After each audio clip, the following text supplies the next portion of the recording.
இப்படி தேவி சொல்ல இத கேட்ட ராட்சசிகள்லாம் விடிய காலம் 3 மணிக்கு மேல எல்லாம் நிద్ర பண்ண ஆரம்பிச்சுட்டு சீதா அப்ப மகான்களான ஞானிகளுக்கு நமஸ்காரம் பண்ணினாலும் ராத்திரி காலத்துல அசோக வனத்திலே பிரியாந்த சம்பவே துக்கம் அப்பிரியான் அதிகம் பயம் தாபியாமியே வீஜ்யந்தே நமஸ்தேஷாம் மகாத்மனாம் நமஹான்னு அந்த மகான்களுக்கு நமஸ்காரம் பண்றேன்னு ஞானிகளுக்கு நமஸ்காரம் பண்ணினாள்.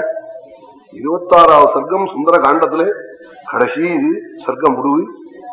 மகான்களுக்கு நமஸ்கரிச்சாள்னு சொல்லி தலையை தூக்கினாள்ங்கிறாள். 27வது சர்க்க ஆரம்பத்துல விபீஷண சுவாமியினுடைய பெண் திரிஜட்டே தூங்கிட்டு இருந்தவள் குபீர்னு இழந்திருந்து அம்மா கண்டேண்டி சொப்பனம் வந்து கொடுத்து மங்களம் உனக்கு என் பிரபு திவ்யமான யானதந்திரத்துல பண்ணின பல்லக்கிலே 1000 அம்சங்கள் கட்டின பல்லக்கிலே வெள்ள பூமாலை எடுத்துக்கொண்டு உங்க கழுத்துல போட்டு உங்களை ஏற்றி அழிச்சுன்னு போய் பட்டாபிஷேகம் பண்ணிட்டா போல பார்த்தேன்டிங்கிறாள். விடிய காலம் சொப்னம் இருக்கு, அது உடனே க்ஷேமத்தை கொடுக்கும். அது 4 மணிக்கு கண்ட சொப்னமானது.